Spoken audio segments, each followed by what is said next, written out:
Hello dear aspirant, चलिए आज की क्लास स्टार्ट करते हैं। अगर आप चैनल पर पहली बार आए हैं तो आपसे रिक्वेस्ट है चैनल को सब्सक्राइब कर लीजिए। हमारा mobile application CG Vyapam aspirant को आप जो है प्ले स्टोर से डाउनलोड कर लीजिए।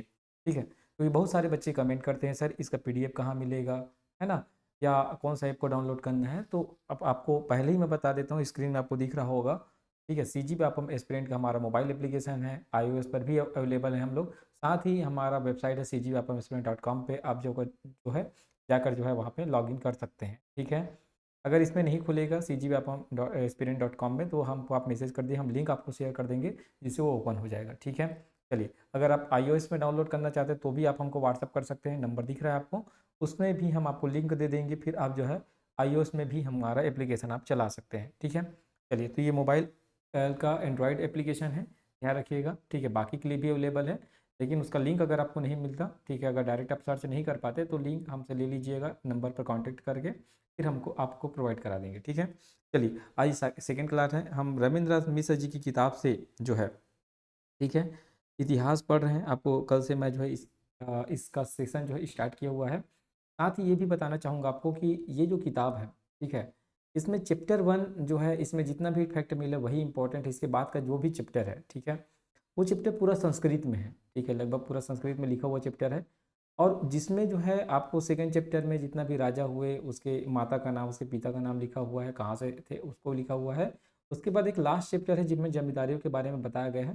तो कुछ एक जमींदारी है जो इंपॉर्टेंट है, उसके बारे में मैं आपको जो है कवर करा दूंगा, जो इंपॉर्टेंट फैक्ट है उसको मैं कवर करा दूंगा, तो उसके लिए आप निश्चिंत रहे। ठीक है, तो मान के चलिए ये दूसरा क्लास है, इसका अगर 3 से 4 वीडियो जो है आ सकता है। ठीक है, उसके बाद इस बुक का वीडियो नहीं आ पाएगा क्योंकि इसमें है ही नहीं कुछ पढ़ाने का ज़्यादा, है ना, मतलब पूरा संस्कृत में, डायरेक्ट संस्कृत में तो पूछेगा नहीं।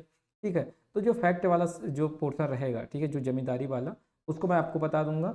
और कुछ राजा के नाम, उसके माता का नाम, उसके पिता का नाम, उसकी पत्नी का नाम वगैरह के बारे में भी कुछ जानकारी मैं दे दूंगा। ठीक है, ये दूसरा चैप्टर है। इसी चैप्टर का थोड़ा सा पार्ट और बचेगा जिसको हम जो है नेक्स्ट क्लास में कंप्लीट करेंगे। ठीक है, तो चलिए ऐसी क्लास स्टार्ट करते हैं। आज जो है मध्यकालीन जो है छत्तीसगढ़ के बारे में हम जानेंगे। ठीक, ईसा पश्चात 9वीं शताब्दी के अंत में त्रिपुरी के कलचुरियों ने दक्षिण कोसल में अपनी शाखा स्थापित करने का प्रयत्न किया था। आप जानते हैं कि 900 ईस्वी के आसपास, 910 ईस्वी के आसपास जो शंकर मुग्धोदय तृतीय है, वो पाली क्षेत्र में जो है अपना सत्ता जो स्थापित करते हैं। वहाँ के शासक, है ना, बानवंशी शासक जयमेव विक्रमादित्य को पराजित करते हैं और अपने भाइयों को मंडलाधिपति बनाकर चले जाते हैं। ये बात आप पढ़ी होगी। ठीक है, तो उसी के बारे में बताया जा रहा है कि कलचुरियों ने दक्षिण कोसल में 9वीं शताब्दी के अंत में जो है अपनी सत्ता स्थापित करने का प्रयत्न किया था। द्वितीय शंकरगढ़ मुग्धतुंग प्रसिद्ध धवल ने पाली देश पर कब्जा किया। संवतः रतनपुर पाली के आसपास का क्षेत्र, जिसका समय ईस्वी 890 से लेकर 910 माना जाता है। बाद में सोमवंशियों, है ना, वर्तमान सोनपुर के कारण यह शाखा दक्षिण कोसल में कुछ समय सुदृढ़ रह न सकी। ठीक है, मतलब सोमवंशियों के कारण जो है आप जानते हैं कि उनको सोमवंशी जो है खदेड़ देते हैं, जो मंडलाधिपति बना के गए रहते हैं शंकरगढ़ मुग्धतुंग द्वितीय, उनके भाइयों को, है ना, 18 मंडलाधिपति बनाते हैं, 18 भाइयों को मंडलाधिपति बनाए रहते हैं, तो उनको जो है पूरा सोमवंशी जो है खदेड़ देते हैं। अभिलेखों के वर्णानुसार प्रथम युवराज देव और उसके पुत्र द्वितीय लक्ष्मण राज ने दक्षिण कोसल पर चढ़ाई कर वहां के राजाओं को पराजित किया था, जिसका उद्देश्य सोमवंशी राजाओं को पराजित करना था। ठीक है, मतलब उसके बाद जो है फिर ये जो है अपना क्या बोलते हैं, सत्ता स्थापित करना चाहते कलचुरी। ठीक है, तो उसके लिए भी प्रयत्न किया गया था, ऐसा बताते हैं। ठीक है, अभिलेखों के अनुसार है ये। ठीक है, युवराज देव और उसके पुत्र लक्ष्मण राज ने ये भी कोशिश किए थे, ठीक है, कि उनको खदेड़ा जाए सोमवंशियों का करके, लेकिन ऐसा नहीं हो पाया था। ठीक है, जब इन लोग मंडलाधिपति थे तब की बात है ये। ठीक है, उसके बाद फिर भी खदेड़ नहीं पाते, सोमवंशियों का शासन ही हो जाता है। तब जो आता है, कौन आता है, कलिंग राज, है ना। अब जानते हैं त्रिपुरी के कलिंग राज जो है यहाँ आते हैं और सोमवंशियों को वहाँ से खदेड़ते हैं और रतनपुर क्षेत्र में अपना शासन स्थापित करते हैं। द्वितीय कुक्कल देव के राजकाल 990 से 1050 के बीच कलिंग राज नामक कलचुरी राजपुत्र ने अपने बाहुबल से, अपने पराक्रम से, अपने शौर्य से दक्षिण कोसल देश को जीतकर तुमान नगर में, जहां से उसके पूर्वजों ने राज्य चलाया था, अपनी राजधानी स्थापित करते हैं। अब जानते हैं कि तुमान वाले क्षेत्र में आते हैं। ठीक है, पाली को पहले तो जीतते हैं, फिर तुमान क्षेत्र में अपना शासन स्थापित करते हैं और तुमान से 3 शासक जो है शासन करते हैं। याद रखिएगा, इसको पूछा जाता है। तुमान से 3 शासक कौन कौन से? कलिंगराज, कमलराज और रत्नराज। रत्नराज 1045 ईस्वी पर शासन पर बैठता है, 5 साल शासन करता है। 5 साल शासन करने के बाद रतनपुर शहर बसाता है और उस रतनपुर शहर को अपना जो है राजधानी बनाता है। इस बात को ध्यान में रखिएगा।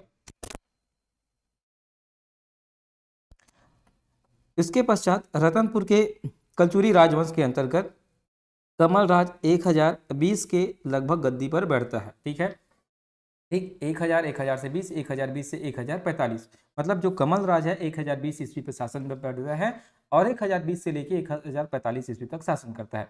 कमल राज जिस समय शासन कर रहा था उसी समय जो है त्रिपुरी के एक राजा आता है। ठीक है, इसको ऑलरेडी मैं पढ़ा चुका हूँ। ठीक है, त्रिपुरी से एक राजा आते हैं, वो जो है उड़ीसा अभियान पर जाते हैं, तो उसकी मदद कौन करता है? ये कमल राज करता है। और उड़ीसा अभियान से वापस लौटते समय कमल राज जो है अपने साथ एक योद्धा लेके आते हैं जिसका नाम साहिल होता है।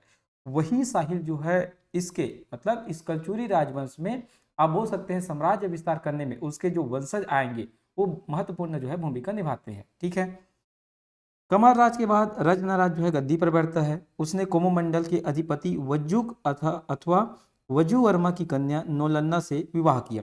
इसको पूछा जाता है ना, रत्नदेव जो देव है या रत्नराज जो प्रथम है उसकी पत्नी का नाम क्या था? तो नोलन्ना। इसको पूछा जाता है, तो इसको रानू करके याद रख सकते हैं, है रत्नदेव और नोलन्ना करके। ठीक है, रानू करके।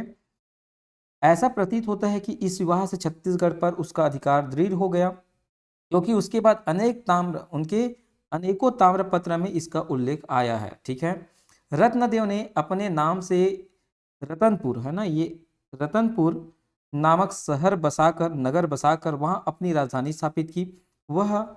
यह रतनपुर बिलासपुर जिले में स्थित वर्तमान रतनपुर नगर ही है। 14वीं शताब्दी के अंत में छत्तीसगढ़ का कलचुरी साम्राज्य विभाजित हो गया। मतलब आप जानते हैं वीर सिंह के शासनकाल के समय आप जानते हैं कि जो कलचुरी है 2 शाखाओं में बढ़ जाता है। एक रतनपुर शाखा हो जाता है, दूसरा हो जाता है आपका रायपुर शाखा। रायपुर शाखा की 2 राजधानियां बनती है, एक रायपुर में और एक खल्लारी में। ठीक है, इस बात को भी ध्यान रखिएगा।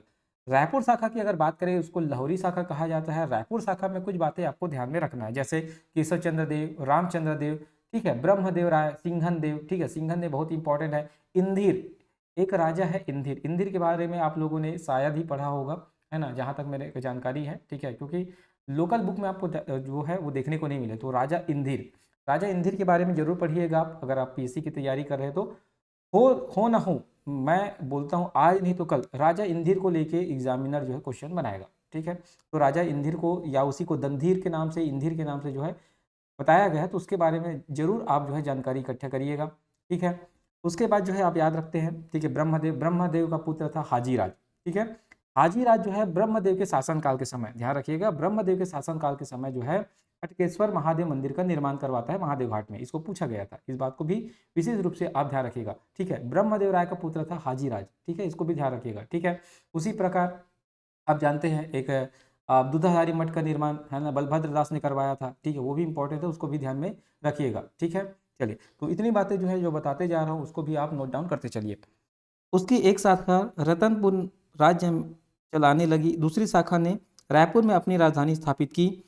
उसकी खलवाटिका खल्लारी में भी एक अन्य राजधानी थी। आपको बताया था कि 2 राजधानी होता है रायपुर लाहौरी शाखा का, एक होता है आपका रायपुर में, दूसरा होता है खल्लारी में। ठीक है, इसी खल्लारी में विष्णु मंदिर का निर्माण देवपाल नामक मुचि ने करवाया था। इस बात को भी ध्यान में रखिएगा। ठीक है, 18वीं शताब्दी के मध्य में छत्तीसगढ़ में मराठों का आक्रमण होने तक वहां हैये वंशियों का राज्य किसी तरह टिका रहा। जब तक मराठों का आक्रमण नहीं हुआ था तब तक जो हैये वंशी है, कलचुरी है, जिसको सहस्त्रजून भी कहते हैं, इनका जो शासन है वो चलता रहा। ठीक है, छत्तीसगढ़ में अनेक छोटे छोटे राज्य स्थापित हो रहे थे जिन पर हैये वंशी राजाओं का स्वामित्व नाम मात्र का था, फलतः मराठों को अधिक संघर्ष करना पड़ा। ठीक है, याद रखिएगा।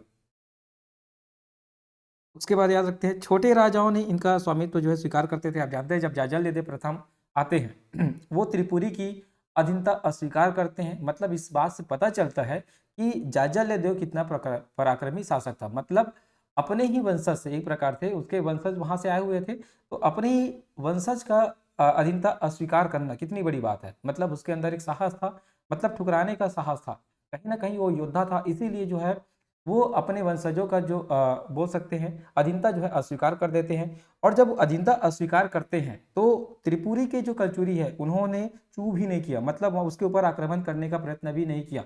मतलब ये समझ आ गया उनको कि जो जाजल्य देव है अभी जो है बहुत पराक्रमी है, उस पर आक्रमण करना चाहे मूर्खता है, ठीक है। इसीलिए उसके बाद के जो शासक होते हैं, ठीक है, उसके बाद के शासकों के ऊपर जो है त्रिपुरी के जो कलचुरी वो जो है क्या करते हैं, आक्रमण करते हैं। लेकिन उसके बाद के भी जो शासक होते हैं, ठीक है, वो भी जो है उनको पराजित कर देते हैं कहीं ना कहीं। फिर जाजल्य देव के बाद जितने भी शासक होते हैं, है ना, 3-4 शासक जिसके बारे में ऑलरेडी आप पढ़ चुके होंगे, तो वो सभी शासक जो है बहुत पराक्रमी होते हैं, ठीक है। मैं ऐसा मान के चल रहा हूँ कि आपने मेरा मैराथन क्लास, ठीक है, डॉक्टर राम कुमार बिहार जी की किताब का जो मैराथन क्लास है 12 घंटे का, उसको देखा होगा, ठीक है। अगर उस चीज़ को अगर नहीं देखी हो तो एक बार जरूर देखिएगा प्री से पहले। मैं गारंटी देता हूँ बहुत सारे ऐसे फैक्ट मिलेगा, या उसका आप मेरा नोट जो है हमारे ऐप में अवेलेबल है ई बुक नोट्स में, उसको भी परचेज करके आप पढ़ सकते हैं। इसमें ऐसा फैक्ट मिलेगा आपको डायरेक्ट एग्जाम में देखने को मिलेगा, इस बात को ध्यान रखिएगा।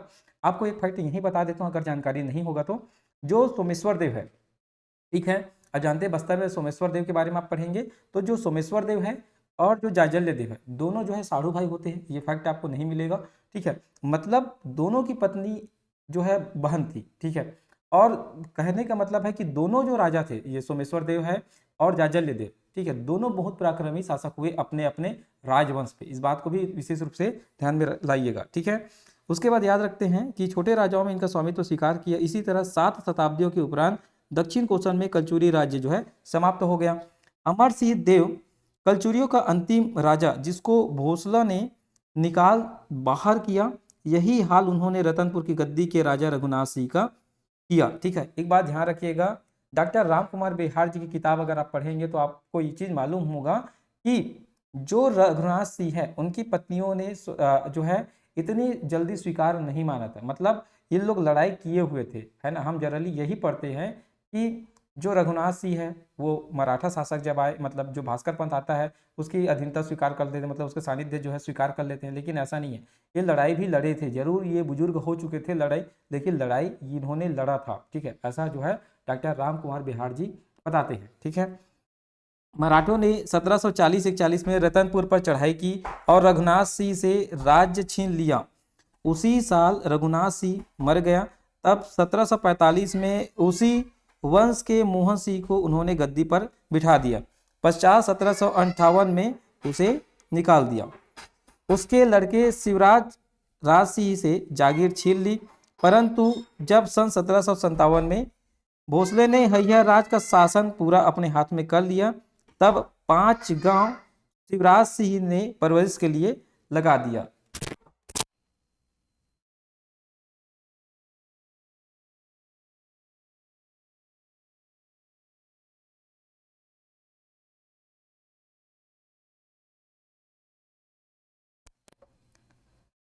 कलचुरी शासन अंतर्गत दक्षिण कोसल में वैभवयुक्त नगरों के रूप में रतनपुर, मल्हार, जाजल्यनगर, विकर्णपुर आदि का उल्लेख देखने को मिलता है। प्रशासनिक दृष्टिकोण से भी कलचुरी काल मध्यकालीन छत्तीसगढ़ के इतिहास में एक महत्वपूर्ण अध्याय माना जा सकता है। एकाएक मराठों के आक्रमण और यहाँ के राजाओं की निष्क्रियता के कारण सदियों की व्यवस्था अस्त व्यस्त हो गई। 1740 भारतीय इतिहास में आधुनिक काल का आरंभ माना जाता है तथा 1757 का प्लासी युद्ध एक निर्णायक घटना थी। आप जानते हैं 1757 के बाद ही जो है अंग्रेजों का जो है हौसला बहुत बुलंद हो जाता है, ठीक है। उसी प्रकार छत्तीसगढ़ प्रांत में 1740-41 में मराठों के आक्रमण के साथ ही एक युग की समाप्ति हो गई, ठीक है। सेनापति भास्कर पंत के चढ़ाई करने पर रतनपुर राज्य बिना युद्ध के, देखो यहाँ लिखा हुआ है, बिना युद्ध के ही 1741 में हस्तगत हो गया। लेकिन एक इतिहासकार ऐसा बताते हैं कि बिना लड़ाई का नहीं हुआ है भाई, इस चीज को ध्यान में रखिएगा। विरोधाभास होता है ऐसा, यही विरोधाभास वाले जो प्रश्न है वो फंसाते हैं कभी कभी, ठीक है, ध्यान रखिएगा। छत्तीसगढ़ के प्रशासन सूत्र मराठों ने अपने हाथों में ले लिया। आगे चलकर 1854 तक उनका प्रभुत्व जो है विद्यमान रहा। इसके पश्चात अंग्रेजों का प्रभुत्व इस क्षेत्र में जो है स्थापित होता है। अब हम बात करते हैं आधुनिक काल के बारे में। आधुनिक छत्तीसगढ़ के इतिहास को हम 2 खंड में विभाजित कर पढ़ सकते हैं। पहला मराठा कालीन छत्तीसगढ़ और दूसरा होता है ब्रिटिश कालीन छत्तीसगढ़। छत्तीसगढ़ में कलचुरी शासन के विभक्त होने से इनकी शक्ति जो है छीन हो गई, जिसका लाभ मराठों को मिला। वैसे भी औरंगजेब की मृत्यु के बाद 18वीं शताब्दी में मराठे हिंदुस्तान में एक शक्तिशाली स्वरूप में उभर रहे थे। आप जानते हैं कि मराठों का जो है प्रभुत्व जो है बढ़ रहा था, ठीक है। और जानते हैं विभाजन के बाद किसी भी चीज़ का विभाजन जब होता है तो वो सत्ता जो है कमजोर होती है हमेशा, ठीक है। रतनपुर के रघुनाथ सिंह एवं रायपुर के अमर सिंह के समय में सारे मध्य प्रांत पर नागपुर के भोसलों का अधिकार हो गया। उस समय मराठों से टक्कर लेने में प्राय सभी कांपते थे। जिस समय भोसलों ने रायपुर और रतनपुर में प्रवेश किया उस समय किसी ने चू तक भी नहीं किया। मराठों ने सन 1742 में बंगाल को लूटने के लिए कुछ किया। रास्ते में रतनपुर राज्य पड़ा। भास्कर पंत वहां के राजा रघुनाथ सिंह को हराकर उसके जगह उसी से संबंधी मोहन सिंह को सत्ता जो है सौंपकर आगे बढ़ा, ठीक है। लेकिन इतनी आसानी से इसको सत्ता नहीं मिला था, इसको कभी भी राजा के पद में नहीं बैठाया गया, इस बात को ध्यान में रखिएगा, ठीक है। उस समय उसने रायपुर वाले शाखा को नहीं छेड़ा, किंतु 1750 में राजीव रायपुर पाटन के तालुके अमर सिंह को देकर उस पर 7,000 रुपये वार्षिक कर बिठा दिया। वह 1753 में मर गया। उस समय उसका पुत्र शिवराज सिंह यात्रा को गया था। मौका देखकर यह परगने भी उनसे जब्त कर लिए गए, ध्यान में रखिएगा, ठीक है। सन 1757 में शिवराज सिंह को उसके पुरखों के प्रत्येक गांव के पीछे 1 रुपया परवरिश के लिए लगा दिया गया और बरगांव जो है माफी में दे दिया गया। ध्यान रखिएगा, शिवराज सिंह को कौन सा गांव दिया गया था माफी में, तो बरगांव, ठीक है।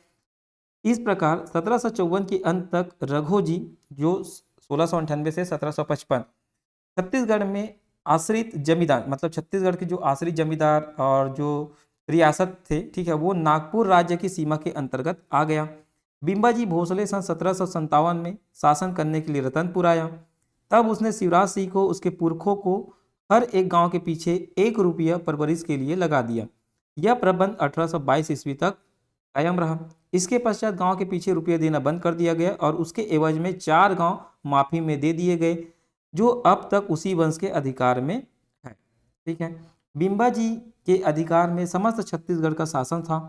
उसके साथ कई मराठे घराने रतनपुर में जाकर बस गए। जनता की भाषा हिंदी होने पर भी राजभाषा मराठी और लिपि मोड़ी का चलन था। आप जानते हैं, ठीक है, कलचुरियों के समय या मराठों के समय मराठी भाषा है ना, जैसे ही कलचुरी जाते हैं उसके बाद जो है मराठी भाषा और लिपि जो है मोड़ी हो जाता है। रतनपुर और रायपुर के राजवंश माफीदार बना दिए गए थे। 1758 से लेकर 1858 तक के समय को छत्तीसगढ़ के इतिहास के लिए अंधकार युग आप समझिए। इस युग में प्राचीन हिंदू प्रथा का विनाश हो गया। उसके स्थान पर विदेशी रंग ढंग जारी हुए। मराठी राज्य में लोग नाहक सताए जाने लगे, बेमतलब सताए जाने लगे और उन पर मनमाना अत्याचार होने लगा। बिंबाजी भोसले और आनंदीबाई के पश्चात छत्तीसगढ़ का शासन रतनपुर से संचालित न होकर नागपुर से संचालित होता रहा। नागपुर राज्य के ब्रिटिश शासन अंतर्गत सम्मिलित होने पर 1854 में छत्तीसगढ़ के प्रशासन के लिए एक अलग से डिप्टी कमिश्नर की नियुक्ति की गई, है ना। आप जानते हैं कि जैसे नागपुर राज्य के, है ना, ब्रिटिश अंतर्गत जो है ये सम्मिलित होता है तो ब्रिटिश कमिश्नर की जो है नियुक्ति की जाती है। तो डिप्टी कमिश्नर जो छत्तीसगढ़ के लिए नियुक्त किए जाते हैं, जिसका की मुख्यालय रायपुर था। छत्तीसगढ़ का प्रशासन कार्यभार ग्रहण करने वाला पहला व्यक्ति कैप्टन इलियट था। उसके कार्य क्षेत्र में बस्तर भी सम्मिलित था, ध्यान रखिएगा। जब डिप्टी कमिश्नर बन के कर आया चार्ल्स सी इलियट तो उसके शासन अंतर्गत बस्तर क्षेत्र भी सम्मिलित था, ध्यान रखिएगा। ये इसको भी जो है पूछा जाएगा, ठीक है, कभी ना कभी पूछा जाएगा, ठीक। चलिए, सन 1856 में यह क्षेत्र 3 तहसील विभाग में बटा, रायपुर, धमतरी एवं बिलासपुर। मध्य प्रांत के निर्माण के अंतर्गत संपूर्ण प्रदेश को प्रशासनिक दृष्टिकोण से 4 कमिश्नरियों में विभक्त किया गया था, नागपुर, जबलपुर, नर्मदा और छत्तीसगढ़। मध्य प्रांत के 14 में से 13 राज्य छत्तीसगढ़ में ही थे। यहाँ पर जमींदारों का शासन था पर अंग्रेजों का नियंत्रण रहता था। ऐसे प्रत्यक्ष रूप से अंग्रेजों द्वारा शासित रायपुर, बिलासपुर और संबलपुर जिले थे। 1906 में रायपुर, बिलासपुर और दुर्ग जिले रहे, ठीक है। इस बात को ध्यान में रखिएगा। तो आज जो है हम इतना जो है पार्ट जो है पढ़े। इसके आगे जो है क्लास मैं कल बताऊंगा आपको, क्योंकि उसमें थोड़ा सा पोर्शन है और एक जमींदारी वाला जो क्षेत्र है, इसी कारण उसको इसमें सम्मिलित नहीं किया, ठीक है। तो इस बुक में ज़्यादा कुछ नहीं है पढ़ने का, बाकी सब संस्कृत में लिखा हुआ है, कोई मतलब नहीं है उसको पढ़ने से। ठीक है, जो बातें जो इंपॉर्टेंट है, जो फैक्ट इंपॉर्टेंट है, उसको मैं आपको करा दूंगा इसमें। इसके अलावा और जो किताबें हैं उसका हम अध्ययन करेंगे जो आपके पीएससी के लिए इंपॉर्टेंट है। मैं सीजीपीएससी प्री फैक्ट के नाम से एक प्ले लिस्ट बनाया हूँ। उस प्ले लिस्ट में जितना भी वीडियो जरूर देखिएगा, उस प्ले लिस्ट में मैं एक दो वीडियो और डालूंगा जो आपके प्री एग्जाम से पहले आप उसको अवश्य देख कर जाइएगा, बहुत ही हेल्पफुल रहेगा ये वीडियो आपके लिए। ठीक है, चलिए आज की क्लास यही समाप्त करता हूँ।